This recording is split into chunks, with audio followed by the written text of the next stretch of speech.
கிருஷ்ணகிரி மாவட்டம் ஹோசூர் அருகே உள்ள கெலவரப்பள்ளி நீர்த்தேக்க அணையிலிருந்து இரண்டாவது நாளாக 560 கனஅடி நீர் திறக்கப்பட்டுள்ள நிலையில் தென்பெண்ணை ஆற்று பாசன கால்வாயில் குவியல் குவியலாக ரசாயன நுரை பொங்கி செல்வதால் விவசாயிகள் கவலையடைந்திருக்கிறார்கள். இதுகுறித்தான மேலும் விவரங்களை கொடுப்பதற்காக செய்தியாளர் ஆனந்த் பாபு இணைப்பில் இருக்கிறார். பேசலாம். ஆனந்த் பாபு, தொடர்பான முழு விவரங்கள். வணக்கம் அம்ருத். ஒசூர் அடுத்த கெலவரப்பள்ளி நீர்த்தேக்க அணையிலிருந்து இரண்டாவது நாளாக 560 கனஅடி நீர் திறக்கப்படுவதால் தென்பெண்ணை ஆறு மற்றும் பாசனத்திற்காக திறந்து விடப்படும் கால்வாயில் அதிகப்படியான நுரை பொங்கி செல்வதால் விவசாயிகள் கவலையடைந்திருக்கிறார்கள்.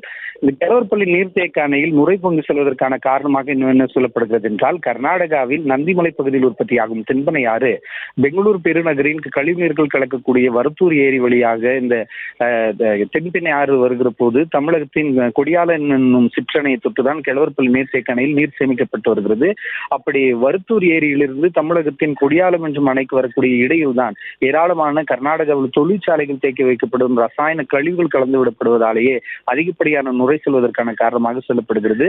நேற்று வினாடிக்கு 570 கனஅடி நீர் தென்பெண்ணை ஆற்றில் கெலவரப்பள்ளி அணையிலிருந்து திறந்து விடப்பட்ட நிலையில் இன்று வினாடிக்கு 560 கனஅடி நீர் திறந்து விடப்பட்டு வருகிறது. அணையிலிருந்து தென்பெண்ணை ஆற்றில் வெளியேறக்கூடிய நீர் கரு நிறத்தில் செல்வதாலும் மேலும் குவியல் குவியலாக அதிகப்படியான நுரை பொங்கி காட்சியளிப்பதாலும் விவசாயிகள் கவலை அடைந்திருக்கிறார்கள். இடதுபுற பிரதான கால்வாயில் விவசாய பாசனத்திற்கு முன்னோட்டமாக திறந்துவிடப்பட்டிருக்கக்கூடிய நீரிலும் கரும நிறத்தில் நீரும் அதிகப்படியான குவியல் குவியலாக நுரையும் இருப்பதால் இதன் மூலம் விவசாயிகள் கவலை அடைந்திருக்கிறார்கள். விவரங்களை வழங்கியமைக்கு நன்றி ஆனந்த் பாபு. செய்திகளை உடனுக்குடனும் துல்லியமாகவும் தெரிந்து கொள்ள சப்ஸ்கிரைப் பண்ணுங்க.